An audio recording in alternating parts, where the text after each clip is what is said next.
Good morning. I'm Carl Levy, and you're on. I'm Douglas Horne. And welcome to this Saturday show.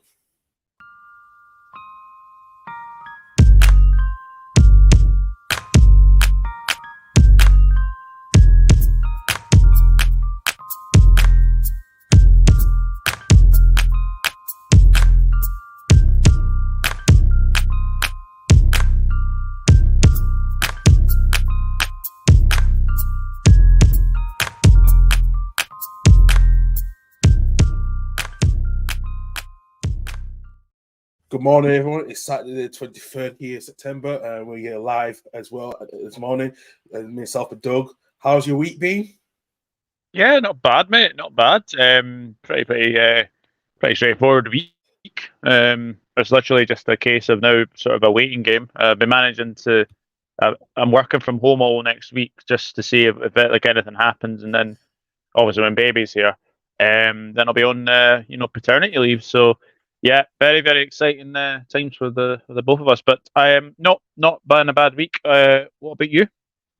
Well, my week's not been too bad, except for I don't have a car at the moment because I failed this MOT last week, Friday, the day before. I did the show last week, and I had to try to, because the issue is the fail is due to my faulty light of my headlight. So I've been trying to get that fixed for the last 2 days ago. The guy couldn't fix it, and he's giving me one of his other friends who's a diagnostic to get rerouted on the computer system so I can get a proper parking light. So I am a bit screwed at the moment. I know. Listen, cost money, mate. Listen, hopefully I'm going to get a new car within the next, I'm going to say 6 to 12 months at the minimum. Because for me at the moment, I'm just like, I can't spend this car on a BMW. BMWs are so expensive to run, to fuel, to insure as well, because my insurance is coming out. It's going to be expiring in 2 months' time. So, yeah, everything's about money these days. I'm looking forward to the Livingston Celtic game at 12:30. Hence why I've got my top on. And then I think after that, I'm gonna get my haircut, and it badly needed. Has to be said. Listen, you're not the only one here. I think I badly need mine too. I'm gonna have to do mine next week once I get my car back on, because I'm not gonna catch 2 buses. Well, depending on 2 buses, I don't need to catch all. I can get 1 bus and just walk up the road a bit. If you're going to get if you want to get your haircut this week, then I would either do like today or Monday, because tomorrow's going to be very wet. No, Monday. The place I go to is very quiet on Monday, so I've got the time anyway. So no doubt about that one anyway. So we're going to do today's topics as well. We are going to talk about the Man United fallout after the Champions League. We'll talk about the European roundup as well too. We'll talk about the team news prediction. We'll talk about Owen news as well. Let's go into the chat and say good morning to Mike. Mike, you can join us as well. I will have to change it overlay. I did a very, very good job last week. So more than welcome. Aye, more the merrier. Right, so change that and then bring Mike on. So I'll send you the link in a second, Mike, just to change the overlay, because I know just as a start as well. I'm glad you will join us as well. Please like and follow and subscribe, and please hit the notification bell when we do go live as well too. So really appreciate that as well. We also will put this on after the show on our podcast services on YouTube, on a podcast on Google, Apple, and other podcast services as well. Doug, like I said, you're not doing normal live stream content for your channel. You're going to do some recorded ones during the time. But where can everyone find you? Nope, there we go. I put myself on mute there because we're eating a bit of bread. It is the Dug Out Football channel on YouTube. As Carl said, I am kind of packing in the live streams for the time being.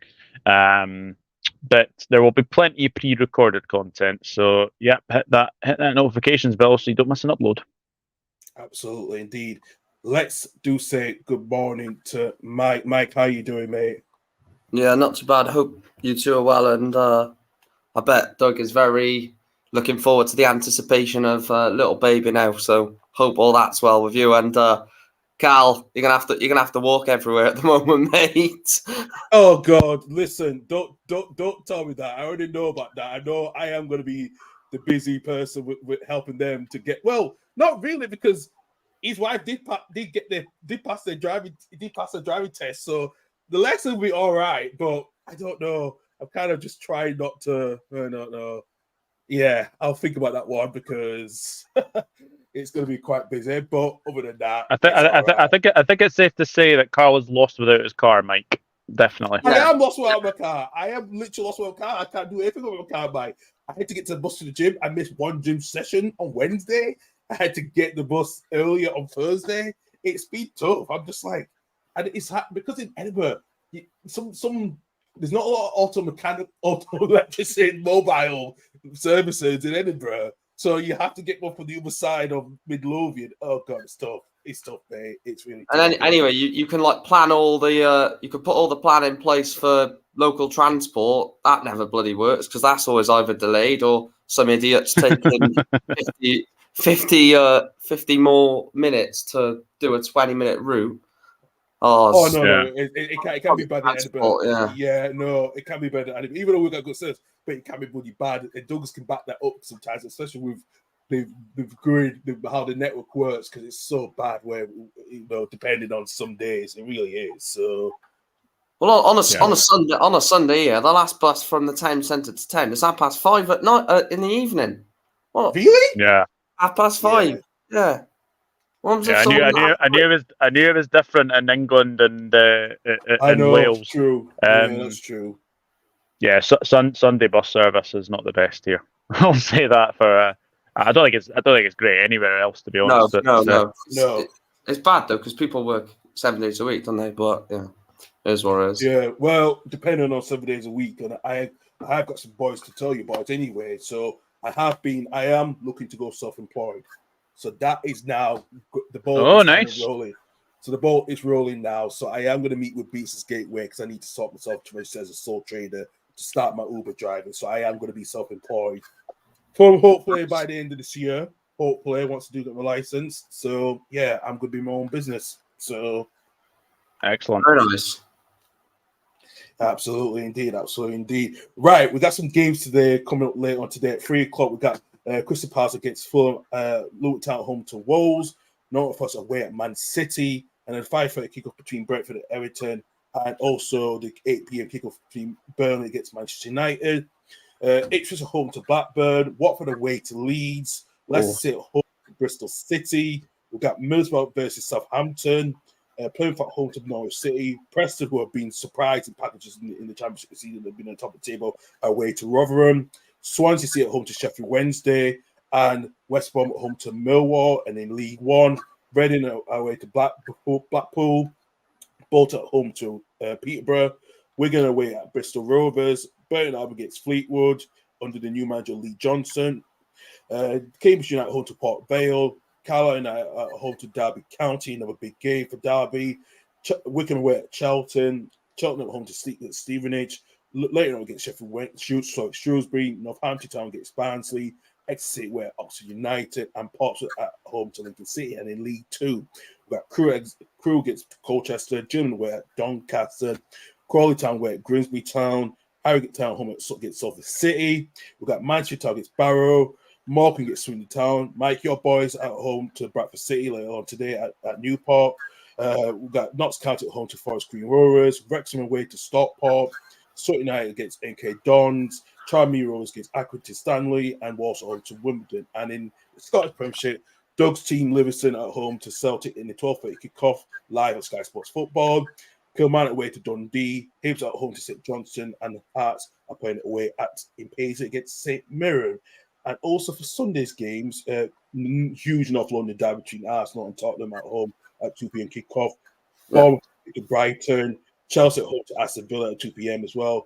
Liverpool again against West Ham, and Sheffield at home to Newcastle in the 4:30 kickoff. And in the Championship on Sunday, Stoke against Hull City, Cardiff City away at Sunderland, and in the Scottish Premiership, Aberdeen at home to Ross County, and Motherwell playing away at Rangers. And then on Monday night, it is the 8 p.m. kickoff. Coventry City against the newly appointed manager Darren Moore and Huddersfield Town. It's a lot of games going this weekend. Really huge games. Really, full championship weekend. This one, wasn't it? Friday to Monday. It is a full weekend. Yeah, I love it when they do that. I do as well too. Let's go on and talk about the issues at Manchester United, Mike. I have to bring this up with you. Really tough defeat against Bayern Munich, losing 4-3. Onana taking the blame for the goals. I saw his interview. He looked like he took personal blame for it. Hold his hand up. Just so much issues going on with everything. Just being, we talked about the riff last week, you and I, about the Sancho and Ten Hag riff. But now it's another big issue. What's been going on? With Ten Hag being he's under pressure at the moment. Yeah, it's the people that I don't want to swear because I don't want this to be a swearing thing, but the people calling Ten Hag out that haven't got a brain cell. They're just absolute moronic, sheep following idiots, basically, because certain people that have got a big following on YouTube or on Twitter are saying it to be the first ones to, and then look, if Ten Hag does eventually get sacked, they'll be like, I called it first, I saw it before anyone. It's not a bloody race who calls a manager out first. This is our football club, not a bloody betting on who thinks he's gonna get sacked first. And like you said, Wednesday night, I think it was, wasn't it? Oh, I don't even remember. All these days with Man United are mixing into one. I don't even know what's going on. Who we got today? Yeah, Burnley, great. But no, Wednesday night, that's not a 4-3 result. Anyone that knows football or anyone who watched that game, that should have been about 8-1, 8-2. Out of the 3 goals we scored, I think Højlund's goal is a very good goal. Great sort of in the box, Fox in the box type goal. And the Casemiro goal, not the one right at the end, but the one where he's pretty much on the floor and he still managed to, get a touch on it. But I didn't think Bayern were that good. That's the scary thing. I think Bayern were in like 2nd or 3rd gear. Harry Kane was not doing anywhere near the pressing or the dropping back to get the ball. He was just basically saying to Musiala, Gnabry, Sané, you do the work and I'll just, wait here for the chances.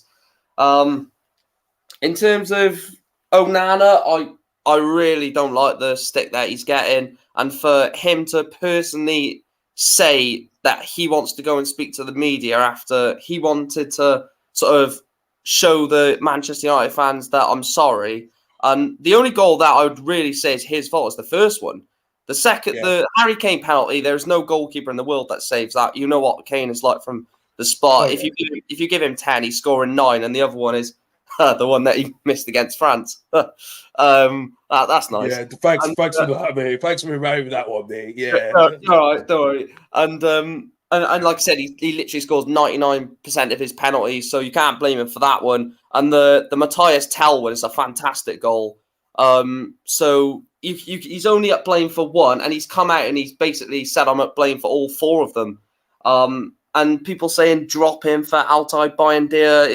If you do that, it's just going to ruin his confidence. It's also going to ruin Bayindir because he's like, I've come here to be second choice. And as soon as a goalkeeper has a couple of bad games, they get dropped out. So what happens if I come in the team and I have a few bad games? Am I just going to get dropped out of the team straight away? So for me, Onana should 100% start tonight. I'll be really, really shocked if Ten Hag does change it. And Rashford as well. I would like to see Rashford drop this evening. He's just been really poor so far. So selfish at the moment. Absolutely. And Doug, what does the club going on? Because we're hearing more stuff about the Glazers wanting £10 million. We hear that Jim Ratcliffe and the Qataris are still wanting to buy Manchester United, but they're not want to pay at the price of £10 billion. What do you feel have any sympathy for Ten Hag, or do you think they should just not let that thing distract them and just carry on trying to get results on the pitch? It's like a bloody soap opera. The whole thing is a bloody soap opera. Like it's like one thing after another recently.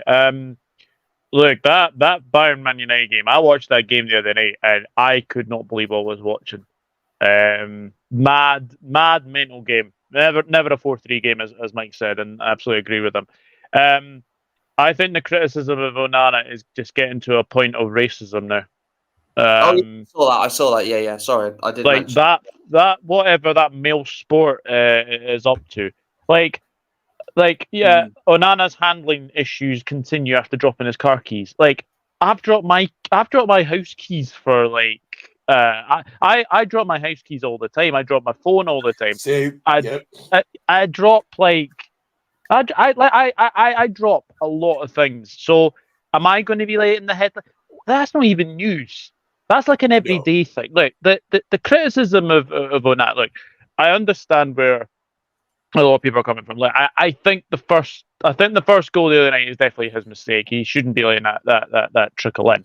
But what I watched the other night, I think was two average teams. I'm sorry to say this, but Bayern Munich for me, I know Thomas Tuchel's only been there, I think 8-9 months already. I don't know where they're going with him. I don't know what it is with them. Like I think Harry Kane is a fantastic signing for them. Let me just say that. But I watched the other game as well, the Galatasaray Copenhagen game, and again, you'd have to say in this group is wide open. Really, really is. This group is really, really wide open. I fully expect Bayern Munich to probably win the group, but I think United will probably still get through because I think they'll probably win against Copenhagen. They'll probably win against Galatasaray at home, and then I think they might lose. Like against Bayern at home. But you see, away against Galatasaray and Copenhagen, I'm not really confident for them as well. Look, I think the one thing that we have to be saying, all the PR nonsense about like players not being happy with Ten Hag, we've seen this before. Yeah. As Roy Keane famously said, a leopard never changes its spots. The players let Ten Hag under the bus. They threw Mourinho under the bus. They threw Van Gaal under the bus. They threw Ole under the bus. And look what's happened now to Ten Hag. They've definitely thrown him under the bus. Look, I honestly think that away to Burnley, who haven't even, I think they've got 1 point this season, is not an easy game. This is a different Burnley side. I know Burnley are a wee bit, wide open, but Burnley will fancy their chances tonight. The thing is, though, sorry to jump in, Carl, it's the same players that have thrown all of these managers under the bus. I hate to say it because it shouldn't be the case, but I think there's a bit of xenophobia in the media. They will protect Maguire, protect McTominay, protect players like that. Even Sancho they've protected, but players they're saying that players are not happy with Ten Hag, but it's not Bruno, it's not Højlund, it's not Casemiro. These players want to fight for Ten Hag. You see it on the pitch. They're the ones that look like the odd ones out because the rest of the bloody lazy idiots don't want to do nothing. They just want to. Well, look at Maguire and McTominay. They, instead of going to play week in, week out for Fulham and West Ham respectively, they'd rather sit on the bench and just their career just not go nowhere. Dan James left. And just get the loyalty bonus as well. That is what Dan James wanted game time, he left. Alanga wanted game time, he left. Even Zidane Iqbal. It's a crime that we sold him for £1 million. He said to Ten Hag, "I want to play." Well, I can't play you because I've got players like McTominay who are on £100,000 a week that I have to play. And then Iqbal was like, "Okay, I'll see you later then, bye." And we've lost a very good young up and coming player. He's only like 19, Iqbal, and we've lost him because you've got these slouches who just want to sit there on this money that they've got. It's terrible. And can I just say as well, the penalty decision given against Eriksen the other night was an absolute joke. Never a penalty. And Pete, don't worry, Doug. That's what Man United fans are saying. Oh, if that's never a penalty, we come away with a 3-3 draw. Good point. Oh, delusional. Absolutely bloody delusional. Sorry for my language there, Cal. I'll let you continue. No, it's fine. Do you know what? You can say what you want. It's fine. No. I think we're allowed to say bloody. I don't think that's really too severe a swear word. Ron Weasley can say it, so surely we can say it. Yeah, exactly. Yeah, true. Oh god, yeah, no wonder as well. Let's talk about the other results on the Champions League. Doug, we'll start off with Newcastle. What a good point against AC Milan. They were under a bit of pressure, Newcastle, but Nick Pop getting in the game. Really good chance from Longstaff as well to try to get the before the end of the game. But I spoke to one of the Newcastle fans in Morrison's across the road from me, and he said to me that some people don't think it was a good point, but he said it's a good point against a really bit of average AC Milan side who have really struggled, who have come off a 5-1 defeat to Inter last weekend. When is a point a bad result away at Milan? Like a point away from home against one of the the best Italian sides of the last sort of 4 or 5 years. That's a fantastic result for them. I thought Kieran Trippier was absolutely outstanding. Captain's performance from Kieran Trippier, I've got to say. But apart from like a couple of opportunities, like from Milan, like Pope wasn't really tested. It was sort of more sort of like long shots that he was sort of being tested by. Like there wasn't really any sort of, apart from obviously like Longstaff's one at the end, there wasn't really any sort of clear cut chances. But it's a fantastic point away from home for Newcastle. I've seen a lot of people criticise for the way that they played, but I think, look, Milan. This is a very interesting group as well because again, Dortmund were very poor the other night as well. I think their points are definitely going to have to come at St James's Park. They will. And I actually think this might be a bit bold saying this, but I actually think they could potentially.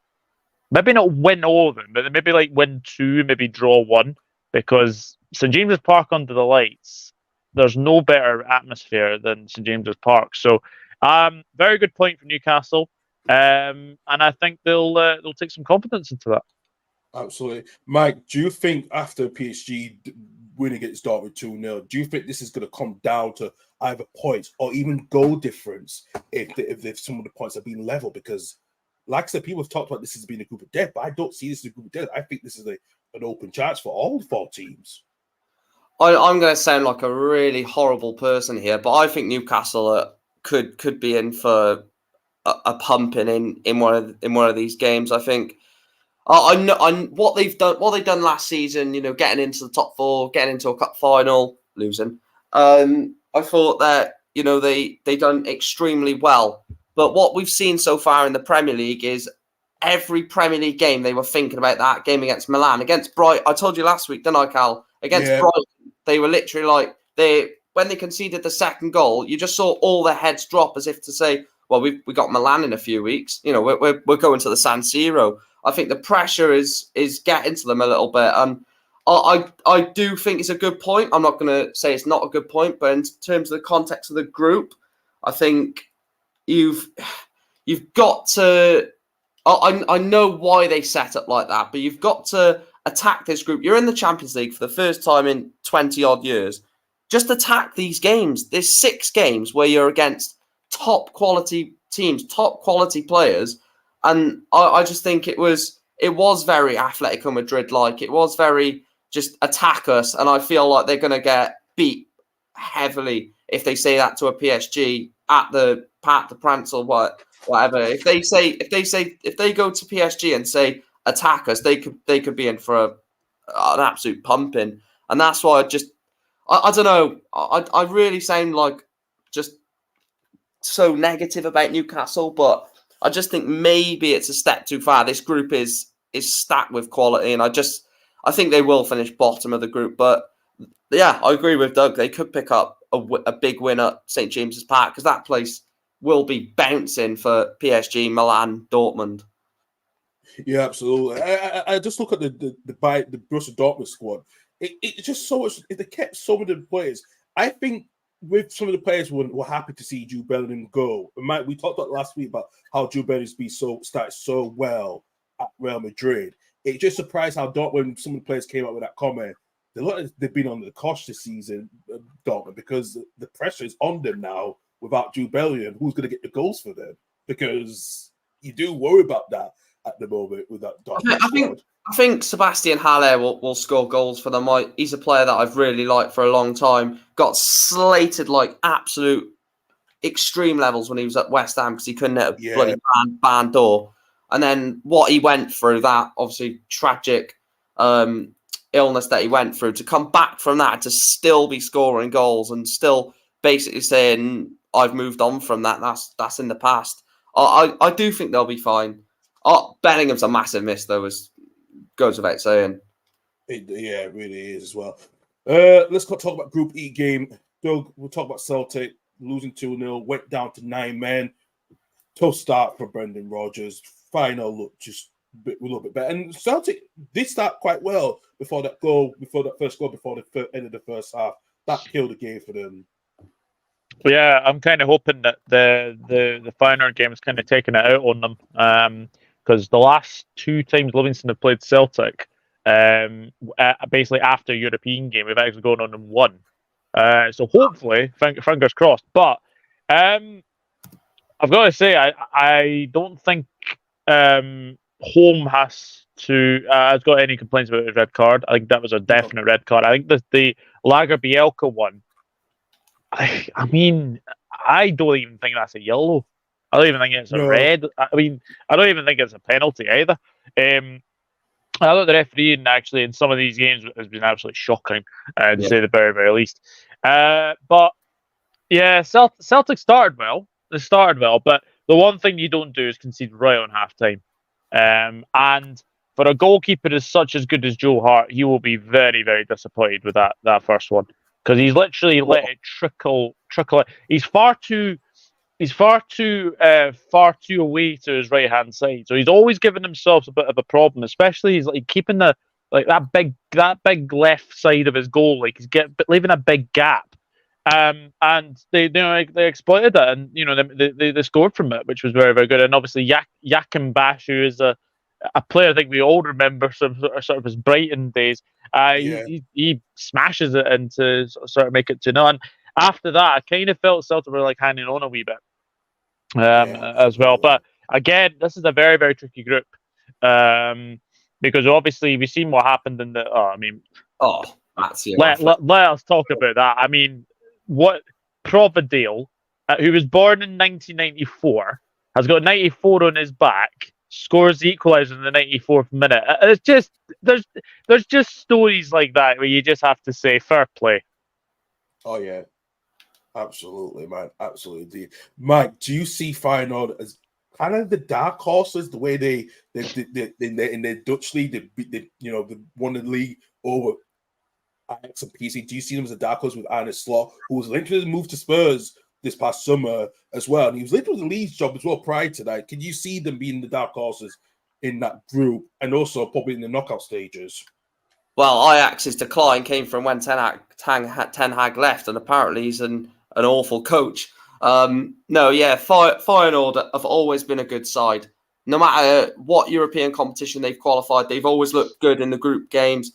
A lot of the times they don't qualify because they've always been in a situation where Ajax have won the league, so they're obviously the second ranked team in out of the Dutch obviously league, so they get handed a worse group due to their seeding. And I think they're actually seeded first for this group, or second, I think. Yeah. Can't quite remember.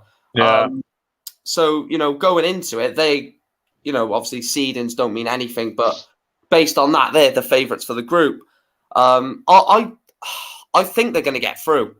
I know it's obviously 2 very good sides in Lazio and Atletico, not in terms of how attractive they play, because both of them, if I had to watch both of them for 90 minutes, I think my eyes would just fall out because it's just so boring. So I actually think Feyenoord to get through. I think they'll be fine. But for Celtic, you look at that game and you think, first game in the Champions League, you just don't make a mistake, getting 2 red cards and conceding the first goal as Joe Hart did. I think that's going to take a massive, massive toll on them. Yes, they've still got 5 games to go, but now they've got to go to Atletico and Lazio, which is going to be, big test, because we know what both of those are going to play like. As I mentioned, they'll just, even at home, Lazio, they were at home and they just sat off so much.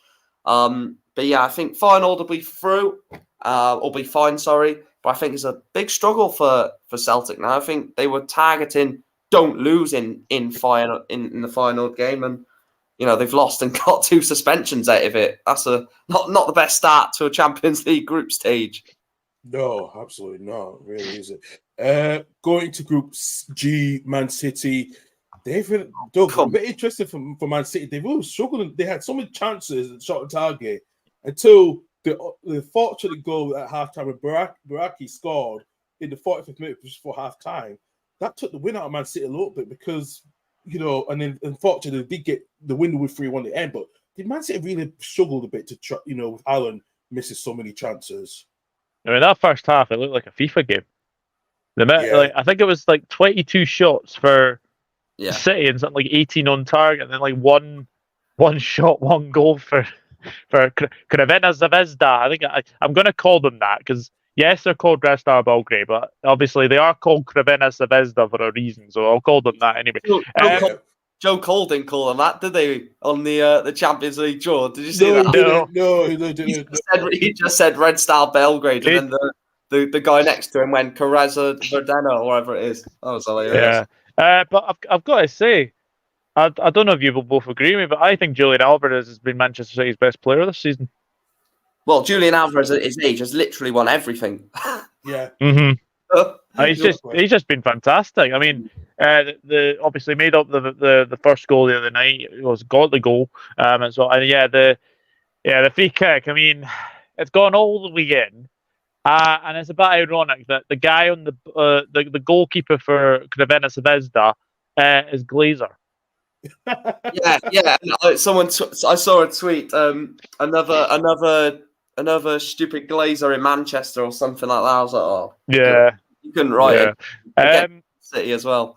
But again, I feel like expect Man City to win this group pretty comfortably as well. But yeah, that was a bit of a scare as well. But I think you've got to give credit to Crvena Zvezda for the way that they played. And yeah, that goalkeeper did have a good game, but the one thing he will be remembered for is that free kick because he completely missed it. And by the way, Rodri, what a player he's turning out to be. If anybody didn't think that the Rodri is the best CDM in the Premier League, maybe in the world, you look at that performance the other night and fantastic goal. He just passes it into the net, just knows where he's going to put the ball, and the accuracy was really, really good. If Man City lost Rodri to an injury, I think you would be very, very worried for them because he is a fantastic player, Rodri. Rolls Royce of a CDM. Absolutely, indeed. Let's go into Leipzig winning 3-1 against Young Boys.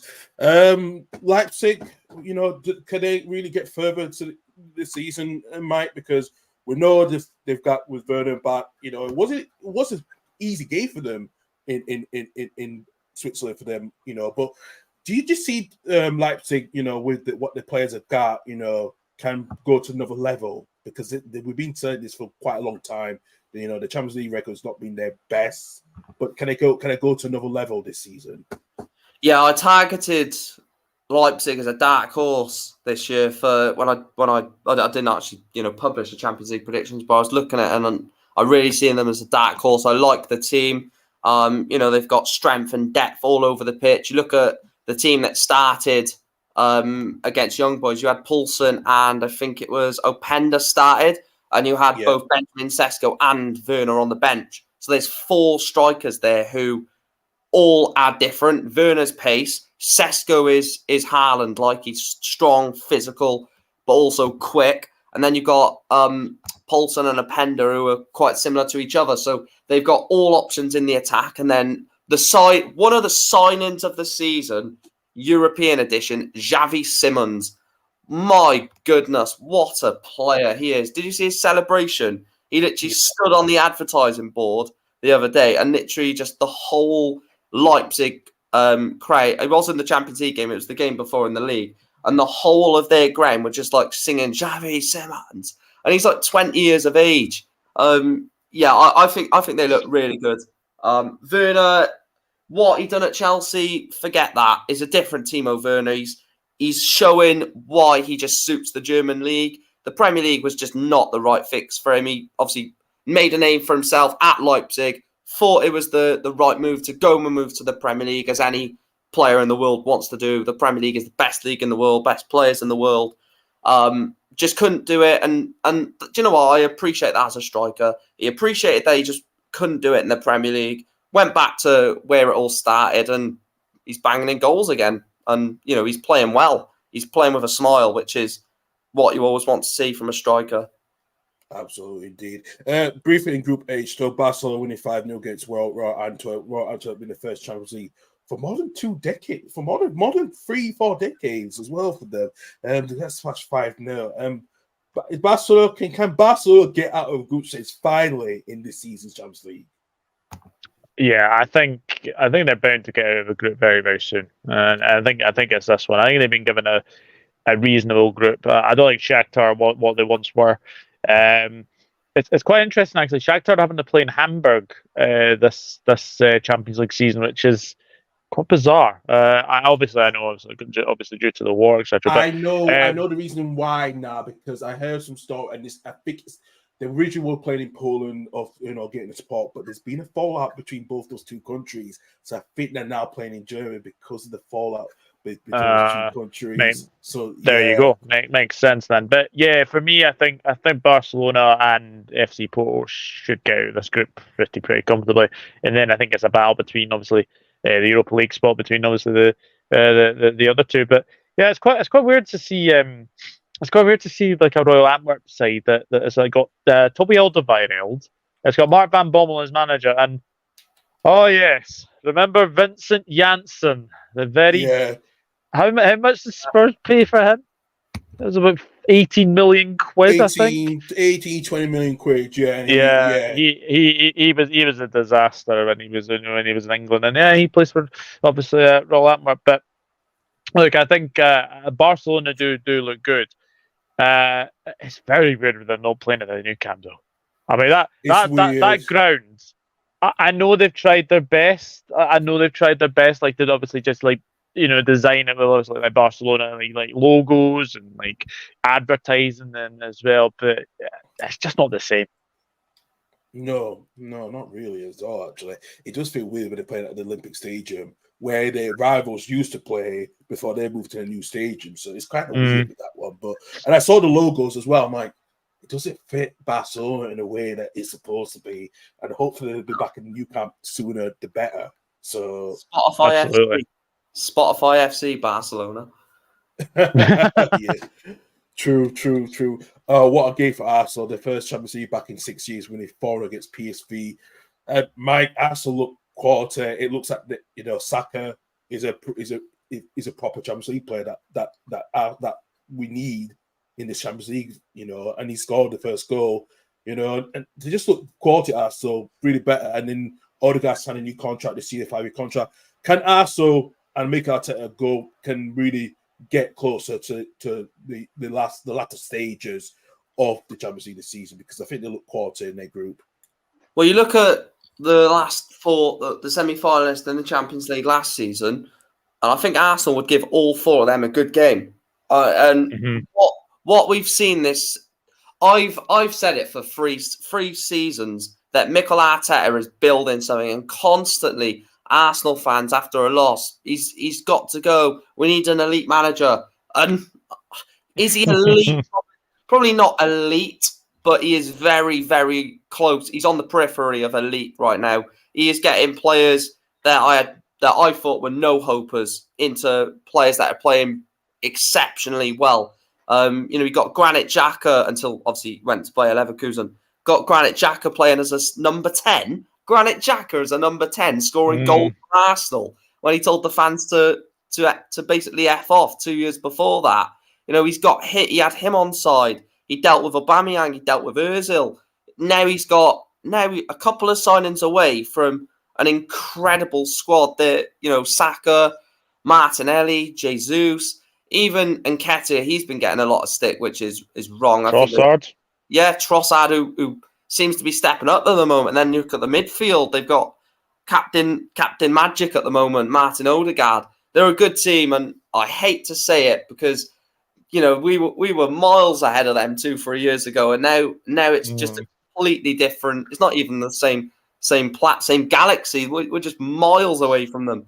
And they'll get out of the group. I don't think anyone will say that they're not going to get out of the group. It's it sounds weird because it's their first year back, but it's an easy group. They'll wipe the floor with 90% of those games. I think one game they may struggle, but apart from that, they'll be absolutely fine. In terms of the longevity, I think the thing is, the funny thing is, they could start resting players after like match day 4 or 5 and really sort the transfer window out and get a solid couple of signings in January, maybe.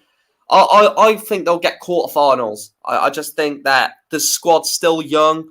And if they come up against the Real Madrid over 2 legs, I think they may just struggle because it's 2 legs. Real Madrid have done this year on year on year on year. They just know how to. Me and you, Carl, said it. They hit them and Bayern Munich are probably one of the strong favourites to win it. So I just think they may fall short against a team like that. But the fact that we're putting Arsenal in a conversation of Champions League, quarterfinal, semi-final, maybe even winning it, just shows what Arteta's done. I applaud him so much. He's an excellent coach. Absolutely, indeed. Sevilla drew 1-1 against Lens as well. Let's go to Group C. We'll talk about Real Madrid. Union Berlin had a chance to come away with a really huge point until what a story. What a story for Union Berlin. Wow. I'll let Doug take that away, but what a story for that football club. Jeez. That's fantastic. That is absolutely fantastic to see Union Berlin in the Champions League. And I think they gave themselves a really good go counting themselves against Madrid. I think obviously Bellingham did score in the end as well, but yeah, fantastic story. And I think it's quite weird that obviously this season as well, that Union Berlin are actually playing at the Olympiastadion as well. But I think they'll be happy with that as well. But yeah, look, if you pose yourselves against Madrid, then you could easily get something at home as well, because the Olympiastadion is fantastic atmosphere. It really, really is. So, I think they deserve everything to get Union Berlin. I do think it'll be a very, very tricky group. I think. I don't think. Actually, do you know what? I was watching Napoli the other night against Braga. They're not the same. They're not the same team that they were under Spalletti. No. And that's a bit of a huge worry as well, actually, because they're not being in the city. It's a bit change, and they lost 1 or 2 key players as they did, and I think I just don't see them getting further this season. I'd like what Max said. I think Napoli could be the team just really, really struggle. I don't know. I think I could see a Union Berlin finishing above them. I don't know why, though. I really don't know why, though. I just think something might happen, and I think Napoli will probably go to Europa League. Something's going to happen. I think something will happen. I mean, I think it's quite apt the fact that I think Napoli play Real Madrid in the second game. I think Union Berlin play Braga. So you're kind of looking at that, and they're thinking as well. Madrid will probably go out Napoli and probably either win or draw. I can't see Napoli beating Madrid. I know that Napoli had a very good sort of home record last season. That there's just something not right with Napoli at the moment. Rudy Garcia, they've been very stop-start actually in Serie A, and obviously Lazio were one of the teams I think that beat them.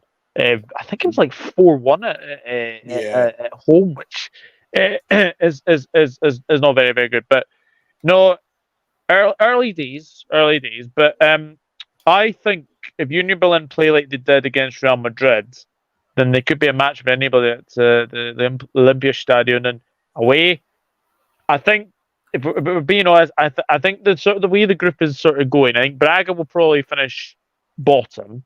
And then it's definitely between Union Berlin and Napoli for second and third, and I think obviously Real Madrid will probably win the group.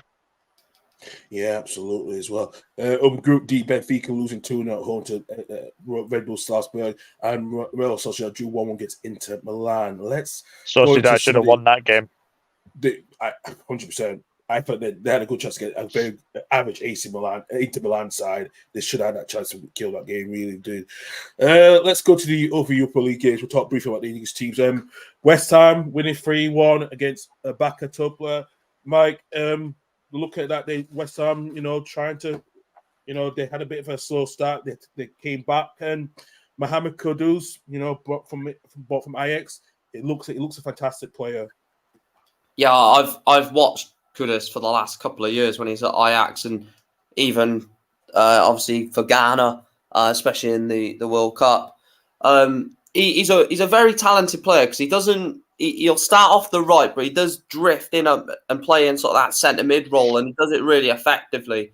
And I think what West Ham have done is they've brought him in to start out on the right to allow him to come inside, which then allows Jared Bowen and Ben Rama, whoever it is on the wings, to be a bit more sort of expansive. Obviously, it's not the best West Ham team that they played on Thursday night because obviously I don't think Bowen started. I think there was a few changes. Anyway, I could be wrong, but I think there was a few changes from the weekend game against City. Yeah. And they've got another big game this weekend. So they were always going to beat that Serbian side, which I'm not going to try and pronounce, at home. Not with whoever they put on the pitch, because that's a bit disrespectful. But a reasonably first team half rotated team, they were always going to win. And I think that goal that they conceded, it sounds so stupid in match day 1, but that goal they conceded to go 1-0 down is going to give them the fire in their belly to not take any of these teams lightly, because they've got some very tough, tricky games in their group. And if they approach, I think it's Olympiacos, Freiburg, if I remember rightly. Yeah. If they go 1-0 down in Turkey, Turkey, what am I on about? 1-0 down in Greece or 1-0 down in Germany, they're tough places to go 1-0 down in. And I think that goal they conceded, like I said, although it's one game and obviously match day 1 and there's still 5 games to go, that's going to just say to David Moyes, yes, we're the favourites. Yes, we'll probably win this group, but we've just got to be careful because there will be opportunities for teams to hit us on the break, which that Serbian side did. Absolutely, yeah, absolutely, indeed. Doug, Brighton, the first European game, they fell flat. They lost 3-2 to AEK Athens. Was that a bit of a wake-up call for Brighton to realise that this is not going to be an easy group for them, regardless of the fact? Yeah, I mean, I think you've got to give credit to AEK Athens. I think they played really, really well. I mean, there was one goal in particular. I think it was like a diving backward header. Dribble Sadibe. Yes. Yeah, no one was backing him. Terrible man. Aye, but the fact that he acrobatically headed it in, which is absolutely fantastic to see. Another game though, where I'm gonna have to say this again, the referee was shocking, absolutely shocking. João Pedro for that first incident. I was like, what is he doing? Like, why is he booking João Pedro? And then obviously he went and gave it for penalty. Sorry for interrupting you there, but no. I think you're absolutely spot on. The first penalty should have been given straight away. There's no denying that. Hello, Dylan. Hello, Dylan. But I've got to say from obviously watching it, they took the chances from the set pieces, did they, AEK Athens, and I think as well, you've got to say it as well. Brighton are still a very, very good side. Let's say that. João Pedro is going to be very, very good as well. Yes, it is a bit of a setback, but if they play like they did the other night, I think they should be okay. They should be okay. It is a tough group. It's a very, very tough group. I mean, you've got Ajax, you've got Marseille, you've obviously got AEK. It's a really, really hard group. I mean, Ajax and Marseille, I think, was that 3-3? Yeah. 3-3 draw, yeah. And even still, like, Aubameyang is now scoring goals as well. So it's a very, very tricky group. If they don't go through, they may squeak third. But I'll let you finish and then I'll jump in because I was actually talking to my mate about something. I'll let you continue first. I actually think of I think they could easily finish third and go into the Conference League. I think it'll be a little bit too much for them in this sort of aspect of sort of Ajax and Marseille, and they might be first and second. But I think Brighton will be okay for Conference League, definitely. Yeah, as I was saying, when I was watching the game, I was saying to my friend that I was actually watching it with, it sounds weird because you never want to go into the mindset, but it'd actually be, as you said, Doug, potentially more beneficial for them to just focus on getting third, drop into that Conference League. I know Aston Villa are in there. I know a couple of few good teams are in there, but I think Brighton would win that UEFA Conference League if they were dropped into it, because that performance was ridiculously good, and they were only done bad refereeing and a very spirited Athens performance. Absolutely, indeed, as well. Doug, do you want to ask about this whole Sancho situation? I know you were away last week. Me and Mike talked about this brief last week, didn't we, Mike? And yeah. As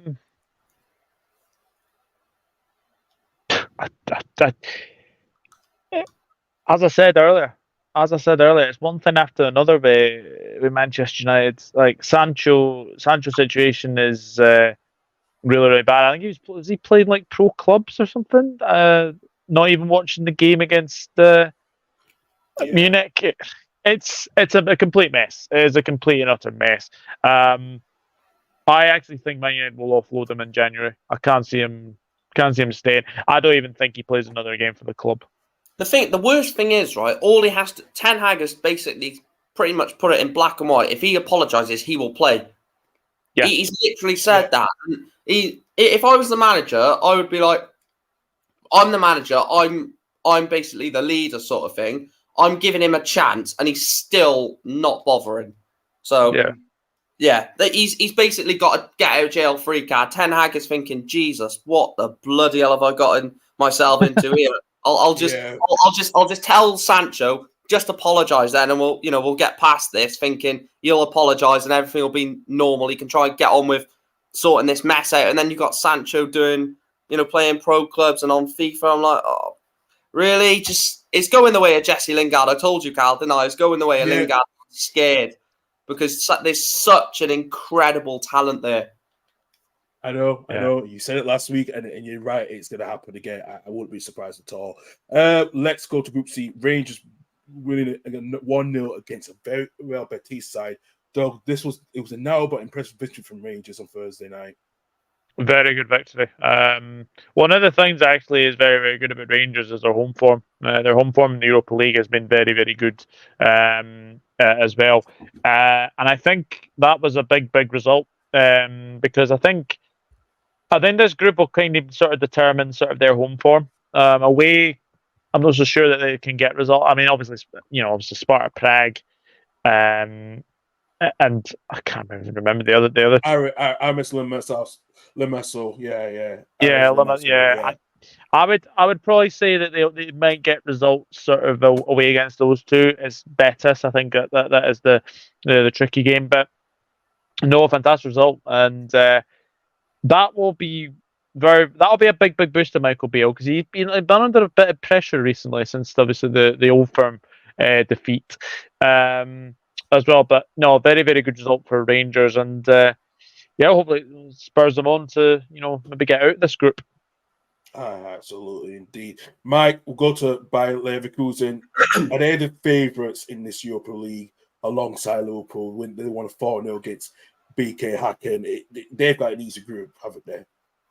Yeah, you look at, with all due respect, Doug, you look at Liverpool's group, you look at Leverkusen's group, they're the two teams that you sort of look at as in the two teams that you fancy to either go all the way. Don't forget, you've got the Champions League teams to drop in. Sevilla's going to be in there, so obviously you're going to put them as favourites for the Europa League. You just know they're going to drop into the Europa League. It'd be an absolute miracle if they don't. But yeah, looking at the group, I think it's a difficult one to sort of assess because on paper, Karabag, Mold, and Häcken, it's as a team like Bayer Leverkusen, and even though they've lost Diaby, you still look at that group and think 18 points. And that is so disrespectful in a competitive group to say, that they're going to get 18 points. But I just don't see anyone coming anywhere near them in that group because they just look so strong. And the rest of the team, I don't know if the seeding is what's going on in the seeding. Because you got some of the groups, like you mentioned, Doug, the Brighton group, where you've got 4 brilliant teams. And then you've got this one where you've got an incredible team and just the rest are just happy to be there, sort of thing. It's very But yeah, I fancy Leverkusen to obviously barring draws because draws can affect it massively. And Liverpool's group as well. I think as much as I'm loving it that they're in the competition, they're still a fantastic side, and they're still going to pretty much. I think that result between Saint Galloy and Toulouse, knowing that as a draw, just gives Liverpool a massive boost. Knowing that they've gone away to Austria in a tough, difficult game, which Austria took the lead, Plinkeneck, which Lask took the lead in, and nearly made it 2-0 as well when they had that shot, which Kelleher saved very well. It was a difficult game, and we saw the quality in Nunes, Salah prevailing, and a few of the youngsters as well, which is what Klopp's probably going to do. Obviously, I've not sort of got more insight than what Doug has, but obviously that Bacetchik looks good. And that's what Manchester United utilised in the Europa League, playing a lot of fringe players or a lot of youth players. But in terms of the Europa League right now, I'm looking at, like you said, I'm looking at West Ham, Liverpool, Leverkusen, maybe even Roma, because we know what Mourinho's like in Europe. Yeah, the Europa League is stronger than the Champions League in terms of competition. I'll stand by that. There's 4 or 5 teams in the Champions League that can win it, and the rest are like, we're just hoping to get to a quarter-final, semi-final. Where the Europa League, you look at every group, and there's a potential winner in there. Absolutely. Doug, coming to Liverpool, like what Mike said, a bit of a slow start for Liverpool, but but like I said, Mo Salah, came to the rescue to help to get with your team in the 3 points for you. A tough start for you guys. It was a tough start. It was a tough start, but I will give credit to Lask. I thought they had a game plan and they executed it really, really perfectly in that first half. I think it was quite interesting making 11 changes because I don't know if that sort of disjointed us ever so slightly, but Brendan, the likes of obviously Gravenberch, who I thought was really, really good. I think he had a very good game. Ben Doak as well. He coming in for his full competitive debut. He looked really, really, really lively as well. And obviously Bajcetic, bringing him in as well. But the more the game went on, I always had a feeling that we would obviously go and win. And I think the other result, pardon the pun, I think it's Liverpool's group to lose.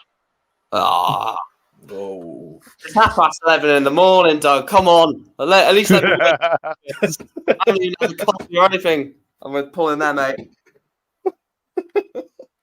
Oh God, Doug. Yeah, seriously, mate. Yeah, I know. I have to agree with that. It's 11:30. Come on. But what I'll say, Mo Salah has now equalled Thierry Henry's record in Europe. He's now got 42 goals in Europe for Liverpool, which is mind blowing. And now that's 189 goals in his Liverpool career. I mean, he could easily get to 200 this season. It really could. That'll happen. Yeah, 11 goals. That'll happen. Yeah, it will happen. Let's go to the Europa Conference League, and Mike.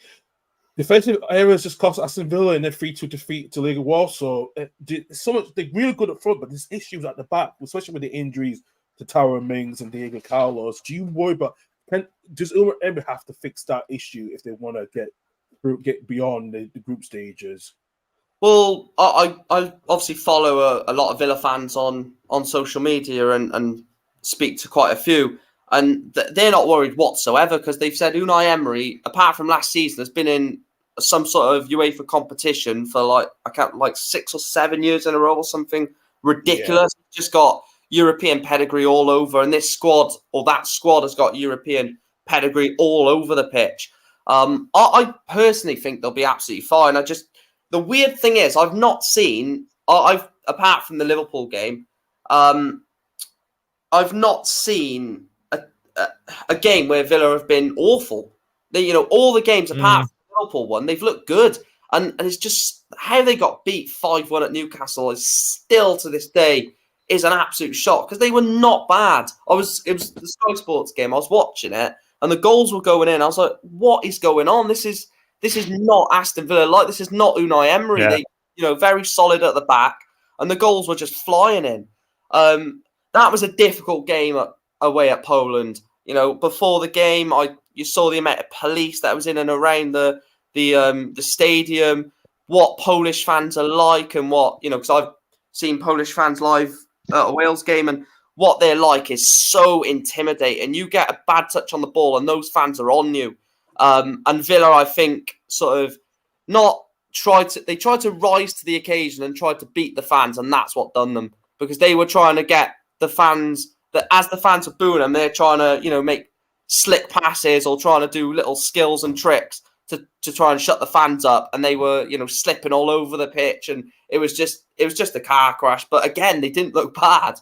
I think they'll qualify out the group. I don't know at whose expense, because after watching that performance from Legia Warsaw, I think they might go through. I haven't seen AZ Alkmaar for a long time. And they lost. Yeah, they lost as well. Shocking result. Is it? I can't remember. Is it the Bosnian team? Yeah, it's in this team messed up most of yeah. So I think it could be Legia Warsaw and Villa because that game that they had 3-2, similar to like Man United Bayern. It's not a 3-2 result. I think Legia Warsaw could have beat them a lot more comfortably, but again, I don't think Villa were awful, and they're a weird team, Aston Villa. They're losing games and getting battered in games that they don't deserve. And the signings and players they've got, I mean, Diego Carlos, Pau Torres as your centre back for a team like Aston Villa, it's crazy. Yeah, absolutely indeed. Douglas, Aberdeen losing 2-1 to Ajax Frankfurt. A goal from Judas himself, former Leeds United player Robin Koch. I know he's on loan. I know he's still a player. But that's Cal's road to Europe. That's the only way they're going to get mentioned in Europe this season if he starts scoring goals for them. I know, bloody hell, yeah. But I have to say, Doug, Aberdeen had a really good game. It's just a shame that they lost it towards the end. But in their group, can they get through?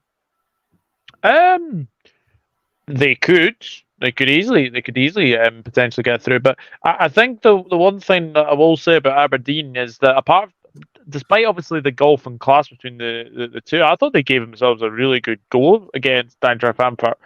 You got to say as well, Frankfurt are a very, very dangerous opponent.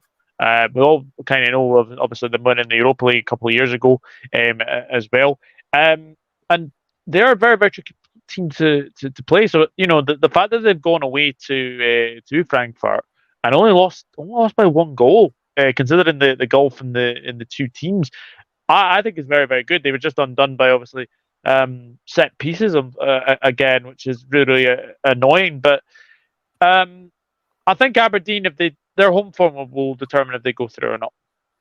Absolutely. And Mike, like I said, huge goal between these two teams. But like I said, like Doug said, Aberdeen had a really good goal against the Frankfurt side, who were very, very dangerous at home.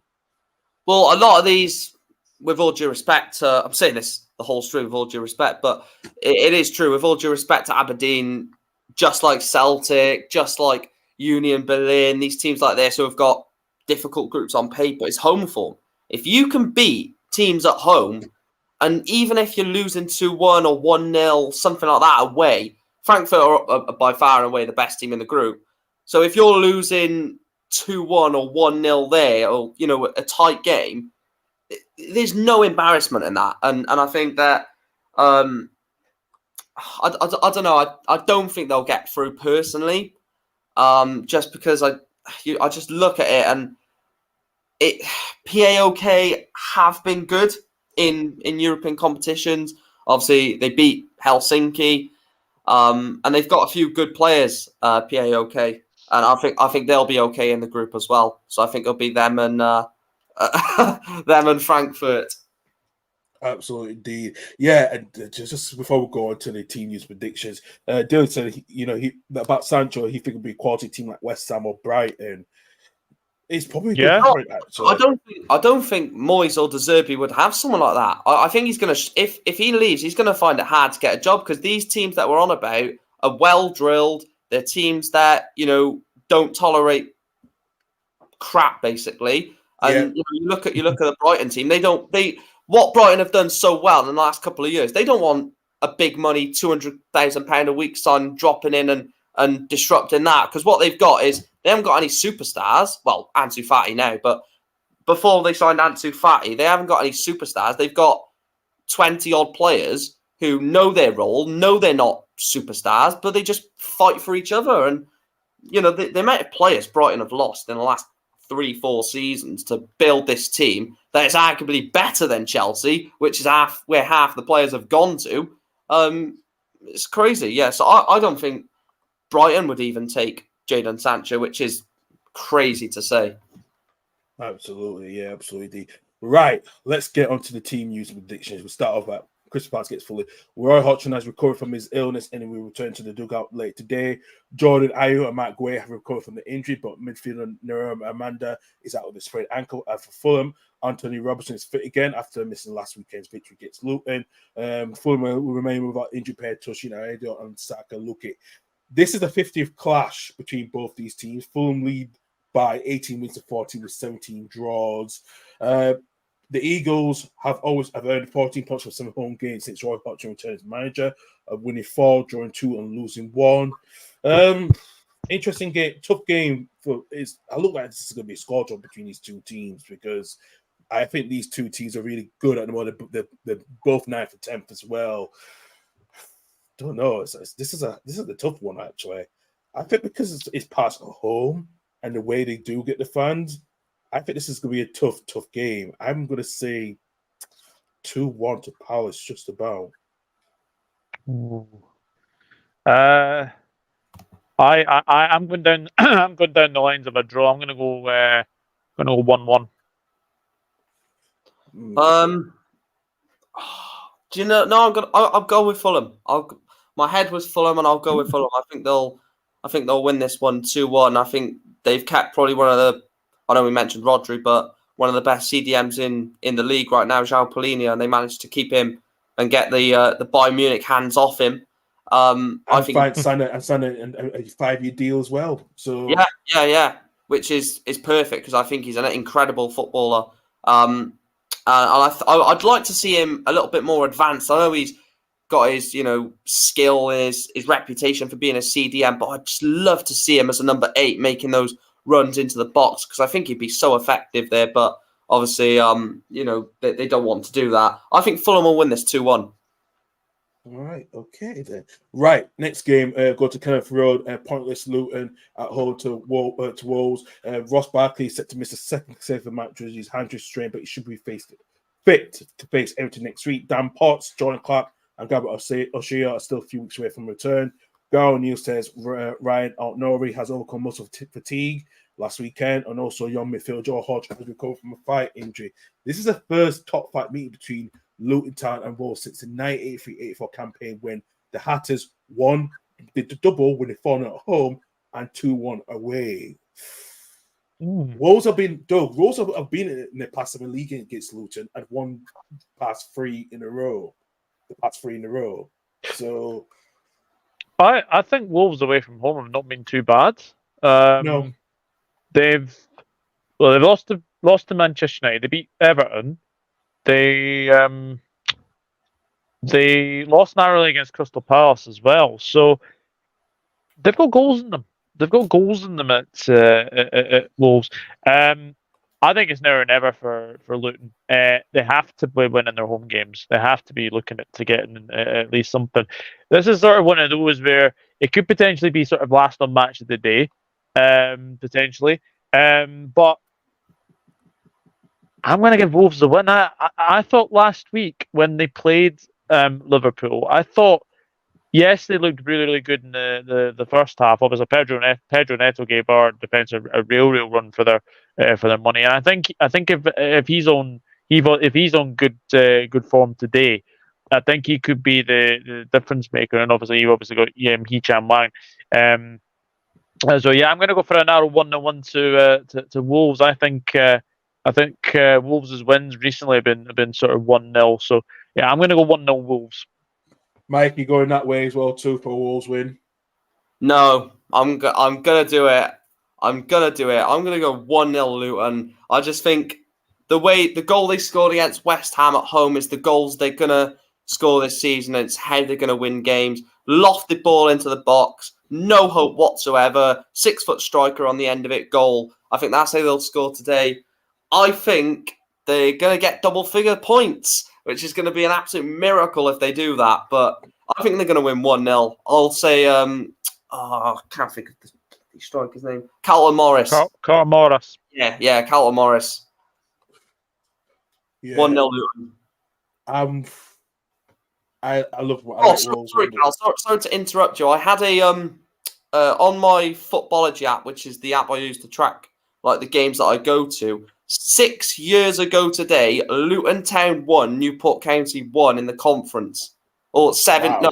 No, I think I'm a few years off. No, I think it's like 8 years actually. Yeah, 8 years. 1-1 draw in the conference. Wow. They were 9th at the time, and now they're playing Wolves at home in the Premier League. That's mental. That is mental, really is. I'm gonna go with Wolves. I think Gary Neal's got something there. I think he's probably the right fit for those players. I'm gonna edge it 1-0 win for Wolves, actually. They always go with 1-0 wins. It always works for them completely with that one. Let's go to the other game. Man City. It's an acca buster because everyone's going to put a bet on Wolves and then Luton will do the unthinkable. I know it's an acca buster.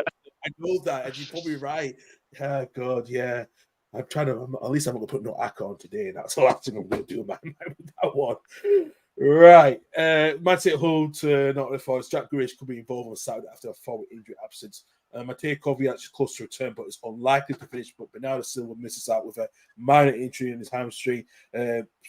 Forest pair search, and Felipe with near full fitness, but may not be risked today. Willie Boly is expected to be available after illness. Danilo is out due to a hamstring injury. Man City is still unbeaten in 6 league meetings against both, but against Nottingham Forest. Nottingham Forest recently got wins Man City in any competition was by 3-0 at the Etihad Stadium in the FA Cup third round in January 2009 was the last win at the Etihad Stadium. Oh, what a surprise! Before they had all this money, that's crazy. Really crazy indeed. I think at the time they had Robinho in that side as well. They were the loss as well. Yeah. I think this is going to be a lot closer than many people think. I think Forest have been really, really good on the road this season. And I think, I know that they've obviously only, they got that win against Chelsea as well. But I actually think Forest are playing much better away from home than they are at the City ground. And that's no mean feat, especially with the way that they've been playing recently as well. And they look at danger on the counter attack. Obviously, with Langa and Taiwo Awoniyi as well, and Hudson-Odoi, of course, as well. It could go one of either ways. It could be very, very comfortable City win where they smash them 3-4, 5-0. Or it could be like the prediction I'm going to go. I don't think Forest will get anything out of this game. But I'm actually going to go for a very narrow 2-1 win to City. Ooh, yeah. I'm going to go the same as you, Doug. I think this is going to be a narrow City 2-1 win. I just, like I said, Forest is going to give him a game. But I think City will pull it in as well. Mike? I don't know why I'm saying it because I hate them with a passion, but I just think every time Man City look unconvincing in a game like they did in midweek, they batter someone at the weekend. Every time they seem to do it, they look quite poor at times against Red Star Belgrade, and I think they'll without sounding awful, I think they'll wipe the floor with Forest. I'll go 4-0. I just think it'll be just too comfortable. I know Forest have been good on the road. You know, they've had some great results, or great performances at the Emirates, Old Trafford and Stamford Bridge. They played well in all three of them. But I just think Man City are just a different animal, and they're going to be frustrated with how poor they played in midweek, even though they won 3-1. Still, hang on a minute. Man City are 3-1 up in a Champions League game, and all they're singing about is Man United's downfall. I mean, either learn a bloody chant or don't bother going. Jesus, this is what this club is, just oil, oil, oil, oil. And Man City fans have a go at Man United saying you want oil. We've got a bloody history. We've won 20 titles, 3 Champions Leagues. We've got nothing, man. Oh, that's what really bugs me. Just chant about your own team. Don't chant about every bloody else. Oh God, there. Let's get to see. Mike, you went up on the right with that one. I know. Oh God, let me come close for something. Right, Brentford at home to Everton in the 5:30 kickoff. Rico Henry is set to miss the rest of the season with the injury against Newcastle. That's a huge miss. Crystal Ajay returns after training, missing the game, but Mikael Dausgaard is a doubt. Neil Maupay is eligible against his parent club. Jack Harrison could be involved for the first time ever. With a hip problem, both the winger will start. Andrew Gomez, Delhi, and Seamus Coleman remain unavailable. Yeah. This is a home banker. Yeah. This is a home banker for me. Yeah. 2-0 Brentford. Yeah. What I'm saying is, what bloody clown works at Sky Sports to give this a 5:30 kickoff? What the jeez in hell is going on here? Brentford versus Everton at 5:30. Just wait until then to settle for the night. Saturday night football, and you get that. Jeez, I'll go 3-0 Brentford. Everton are a shambles, and I think they'll go down as well. About time. I know as well. Thank you. They're crying out for Deutsch to get sacked. Sack him then. See what happens. You're going down if you sack him. So, yeah. I know. Right. Last game on the Saturday kickoff between Burnley against Manchester United. Lyle Foster return begins a 3-match ban after his red card against Nottingham Forest on Monday. Vincent Kompany's got no fresh injury concerns with Darko Cholov, Andrew Ekadal, and Michael Femi still sidelined. Mason Mount could be returned back along with Rafa Varane after the training suite. Sober and Amrabat as well coming back. Injury may make his debut. Harry Maguire hopes to be fit. Also, Eric Ten Hag remains well. A host of players including Luke Shaw, Aaron Wan-Bissaka, and Anthony. Mike, I'm going to go with you. This is going to be a tough game. And you know that, don't you? Yeah, I've got to go to Newport. I think Newport might get a victory today, and then I've got to sit and Saturday night, and you've got to watch Manchester United. Gee, you've got Brentford Everton, and then you have to put pins in your eyes trying to watch Man United string 4 passes together. Oh, why have they put this as an 8 o'clock kickoff? I would have rather just have this 5:30, finish by 7 o'clock, go to bed if it's awful. But no, 8 o'clock.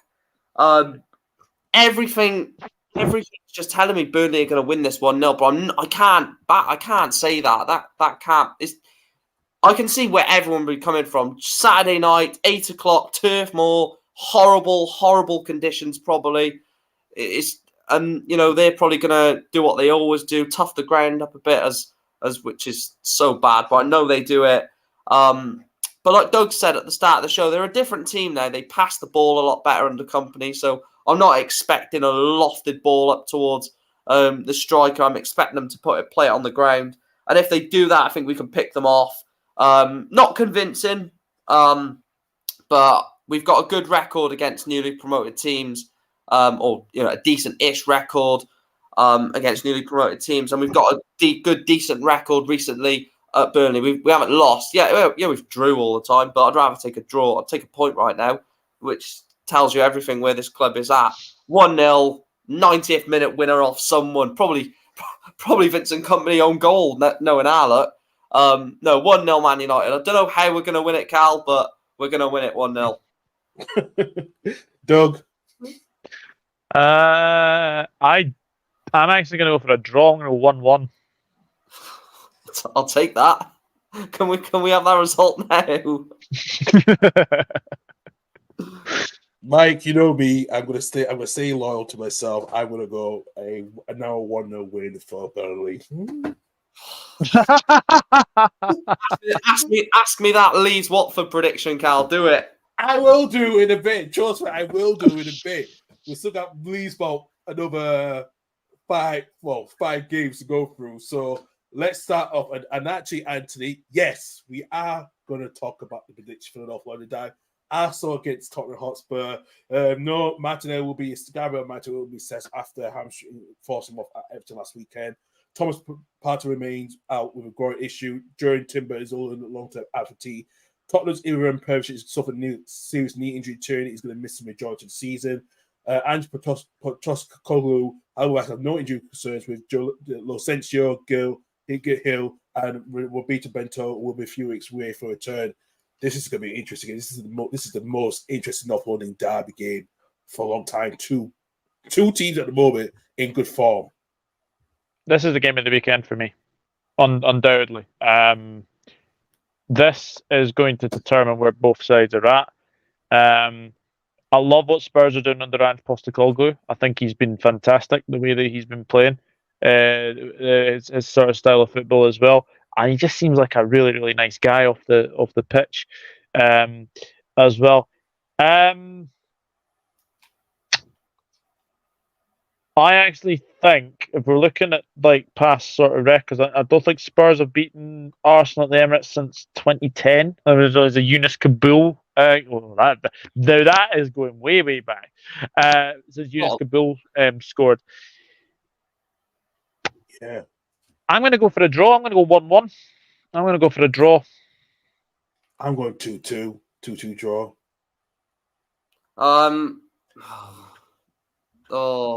I'm gonna break it. It's not. I don't think it's gonna be a draw. I think this Arsenal team just too good at the moment. Spurs are. You mentioned, Doug. This is gonna test where both teams are at. I think Man City are by far and away the best team, and I think the closest team are Arsenal. And then I think there's Liverpool, Tottenham, just behind that at the moment. I think Arsenal are gonna just bring their North London rivals down a peg or two. I know they've played well. Ange Postecoglou picked up Man of the Month. Madison picked up Player of the Month. Credit to them. They've had an incredible start. And played some very decent teams.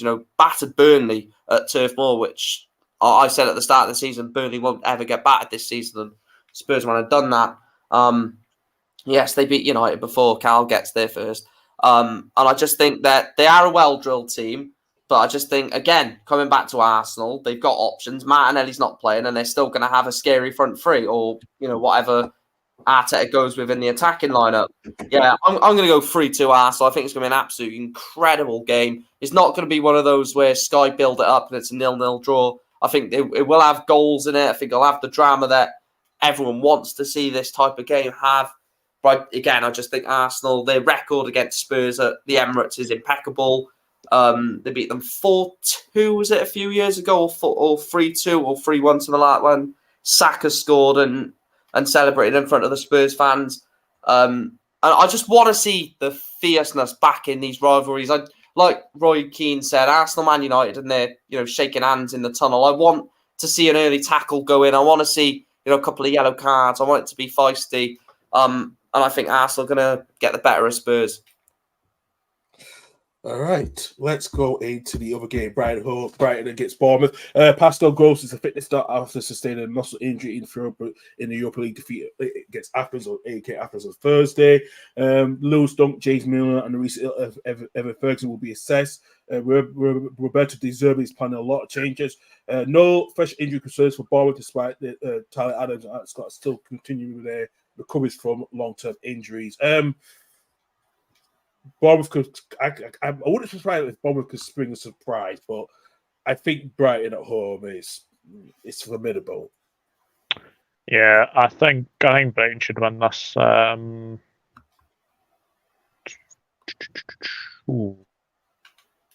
Brighton.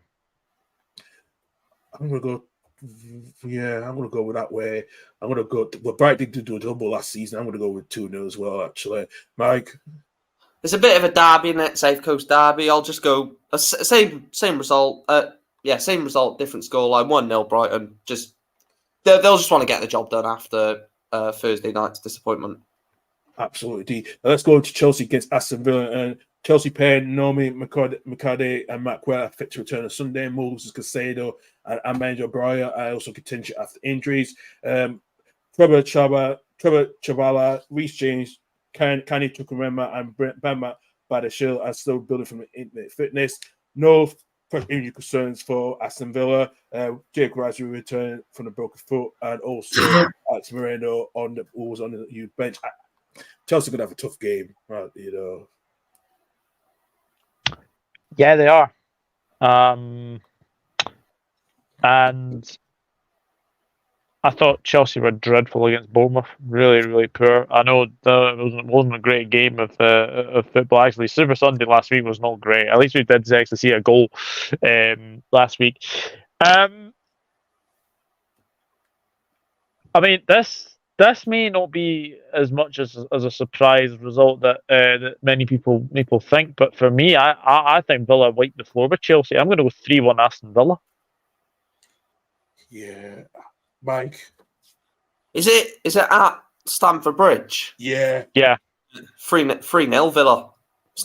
Chelsea are an absolute calamity. Do you know what? It's so good how bad Chelsea are, because it sort of deflects how crap we have been this season. So keep it coming, Chelsea. Here's a wee stat for you guys. So Chelsea played 37 Premier League games since Thomas Tuchel was sacked. They've taken a possible 39 points out of a possible 111. That's really poor. And it's probably about 800 million spent in between that as well. Yeah, pretty much. That's relegation form. I don't care what anybody says, but 37 games since sacking Thomas Tuchel, 6 wins in 2023. Well, and they've got 39 points out of 111. Carl knows this, that any team is not big enough to go down. Like, I don't think it'll ever happen with Chelsea, but I mean, surely not. I mean, they lose against Villa. They got no European football to sort of sway their mind to. They're probably going to get knocked out of the. No, they are knocked out of the. No, they beat Wimbledon, did they? That's probably their level, actually, to be honest. Yeah, it's going to be a difficult year for them. I mean, they've got some really bad players that they've spent big money on. Mudryk is absolutely embarrassing. It's shocking. Arsenal are licking their lips, thinking, "Jesus, I'm glad we stayed away from that." And then bought Trossard instead, which has been a better replacement. And then the midfield situation, they were looking at Caicedo, they were looking at Caicedo. And then they was like, "Oh no, we'll go for Rice." And then Chelsea went and bought Caicedo on his debut. He gave away a penalty, and Enzo Fernandez missed a penalty in that game as well. Yeah. £200 million. One's missed a penalty, one's give one away. Yeah. They won't go down. They just won't go down, but they won't finish in the top half. They'll finish 12th or 13th, which, come on, if Man United finish above Chelsea, we won't be the claims of the season. Yeah, absolutely. I'm going to go 3-0 to Villa as well, actually. Where Chelsea going to get the goals, I do not know. I really don't care as well. They are desperately waiting for Christopher Nkunku to come back from injury. Desperately. Because I think he's the only one in that team that can actually kick a football. I know. No. Wait, is it on Sky, Cal? No, it's not on Sky. Oh, that's gutting. I would have wanted to watch that, actually. I know. I would agree as well, too.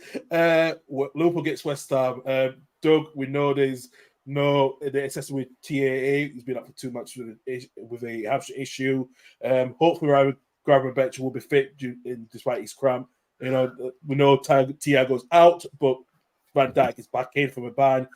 Bowen is a doubt missing as well with illness, and hopefully Edison Alves will return from a European ban, and also doubtful is Aaron Cresswell. Yeah, I mean, we managed to do the double over West Ham last season, which is a rarity in itself. We don't really usually do the double. I think it's going to be a very, very tricky game, but I think if Jared Bowen's out, that is a big, big blow for them, because Jared Bowen usually plays well against us, as does obviously Michael Antonio, who's had a little too much to say, I'll be honest. Yeah. Literally saying that he thinks West Ham will finish above Liverpool, And literally, Liverpool kidnapped Mo Salah from leaving, and apparently Mo Salah wanted to leave. Well, yeah. I think he went when he went on international duty to Jamaica. I think he, I think he was a bit Yeah, I heard. Yeah, I think he's had one too many drinks over there or Listen, something like let me tell you something as a Jamaican. Yeah, we do drink one too, but we say Yeah. things where we being stay, and you lot can back me up with that one. Even my Yeah. partner can back me up with that one. So, But I think us at Anfield we've been really, really good. I think been really, really good at Anfield, and I think David Moyes has a really poor record at Anfield. I don't think he's ever won there actually as a manager. So I am going to go for us to win this one. I'm going to go 3-1 Liverpool. yeah, I'm gonna go 3-0 Liverpool with that one, Mike. I think if it was at West Ham, maybe a bit different because they played well against Chelsea and Man City. Oh no, Chelsea. Sorry, obviously beat Chelsea. That's not hard. I just think Liverpool of what Jurgen Klopp. I hate saying good things about them. I really hope we get off this topic quickly.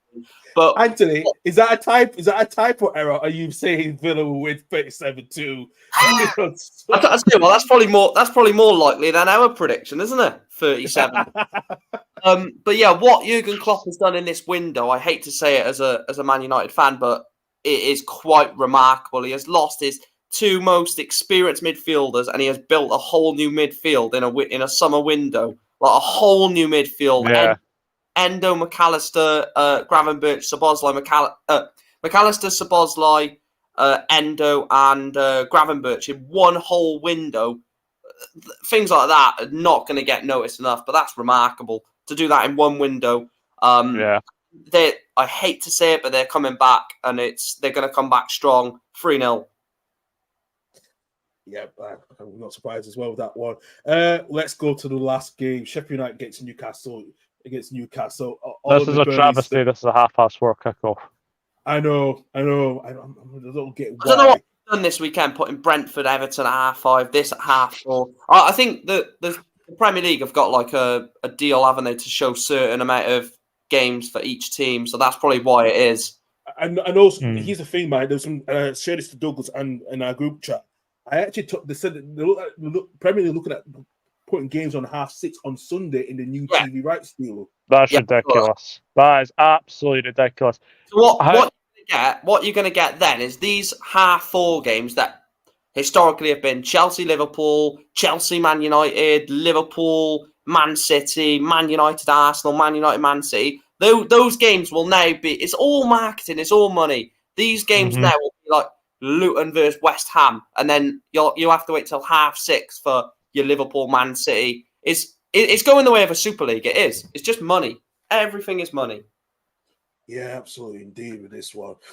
John Egan is back in contention after missing the game with a knee injury. Joel Boulder and will also expected to be absent again. Newcastle have got no fitness concerns, although without midfielders Joe Linton and Joe Willock. They will also need to monitor backup keeper Matthew Dubravka, who sat on the job against AC Milan through illness. Listen, I'm going with a Newcastle win 2-0. I'm sorry. Wayne Pochettino came out last week with that comment about referees. Listen, he's lost his day mind. So yeah, actually, the last time these two played, remember when Sheffield United were on that really bad winless run? Yeah, the team to actually beat that winless run was actually Newcastle. They beat them 1-0 at Bramall Lane. And this was also the COVID season. But I can't say anything other than a Newcastle win. I'll go the same as you, Carl. I'll go 2-0 Geordies. Mike? Pen it in for all three. I'll go 2-0 as well. I just don't. It'll be a miracle if Sheffield United stay up. When you've got your manager saying that, just you got beat, mate. Just get on with it. I know, exactly. Do you know what? Let's do our own team's predictions. I'm going to start off with Leeds against Watford. I'm going to go with a 1-0 win. Well, actually, we've scored good goals. And we got the job against Hull. The start we were 10 men down. I'm gonna go say 2-0 win. I just can't see. Just Watford just don't look like they were. They used to be. Doug. Yeah, 2-0 leads. Watford are a bit hit and miss at the moment. Absolutely. Mike, I know where you're going to go with this one. Come on, just get out of here. So 1-0 Watford. you see, I knew that was going to, yeah, exactly. Do you know what, Mike? I'll go with your team, actually. Yeah, let's see. Newport at home. I did say this early on, actually. Yeah, Sparky Hughes. Yeah, Bradford have been absolutely awful this season. Yeah, I know. Yeah. 18th with all the money. Well, it's crazy saying money spent in League Two, but yeah, they have spent a lot of money. They have, yeah. For the league, anyway. Obviously, not spend Chelsea's type money, but for League Two, they spent a lot. Oh, Yeah. my question. Oh, totally in my own world. Then, I'll go 2-0 home victory. I think it's gonna be an insane atmosphere again today. Obviously, they'll bring over 1,000 probably. And it's always nice to beat a Yorkshire team, isn't it, Carl? Yeah, I know that feeling. Yeah, I know that feeling very well.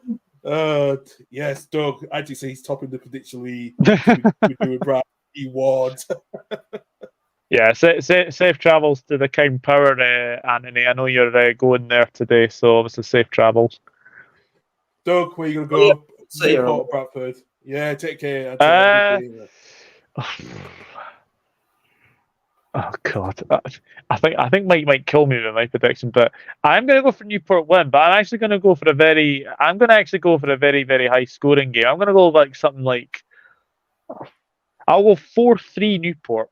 The thing is, that wouldn't surprise me because we either the amount of goals that has been involved in our games this season is ridiculous. We've had a 4-0 win, we've had a 4-2 loss, a 4-1 loss, 3-1 win, 2-2 draw. I'm currently watching Newport 19 games without a 0-0 draw. It's bloody remarkable. Oh wow!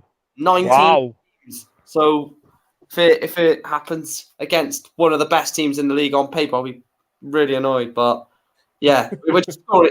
We're either scoring 3 or 4. We're just like a bloody reservoir, just taking the damn egg.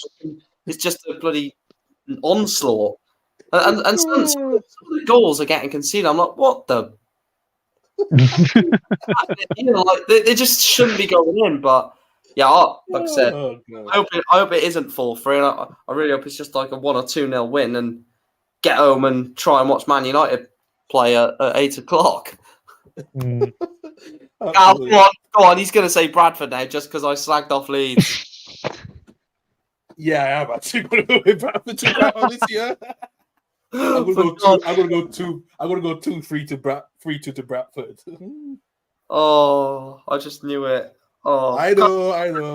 Can I take my Watford Leeds prediction back and we'll just reverse it? So you say Newport win? Is that allowed? I don't know. I have to pick that one, Doug. Yeah, I'm sticking with 4-3 Newport. Fair, but I'm going to stick with my scoreline as well. I'm not changing it as well. Final one, Doug, losing against Celtic. I knew this was coming. I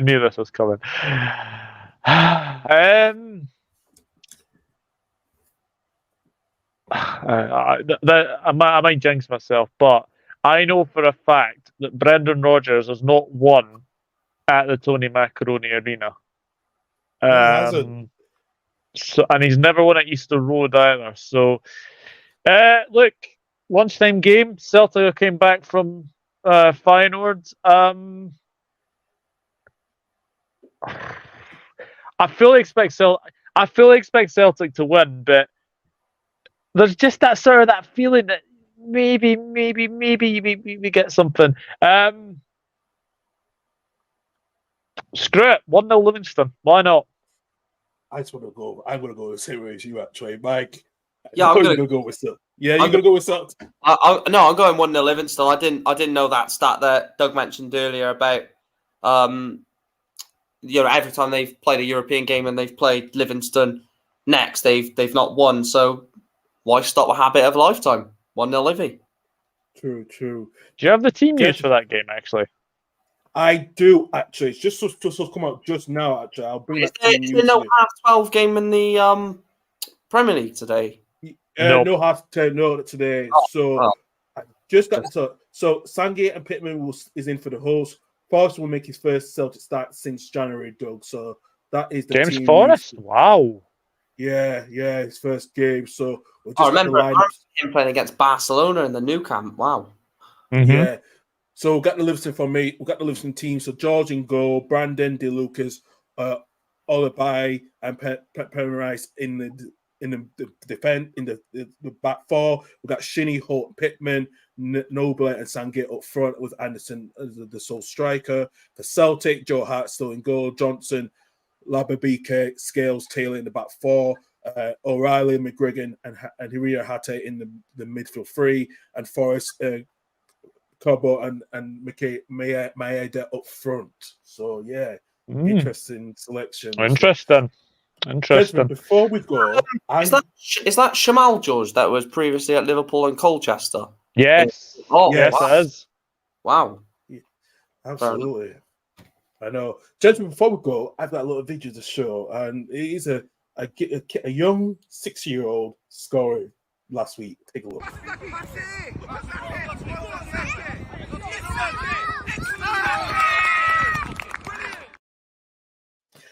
That was my nephew Sakari last week. Scored a goal again last week, and actually, he's a brilliant. He's a talent. Mike, he loves his football. He's being monitored. I hate to say it, by the Oil Village Club, Man City. They have been looking at him, and they're still looking at him. So don't go to Leeds. Don't go to Leeds, kid.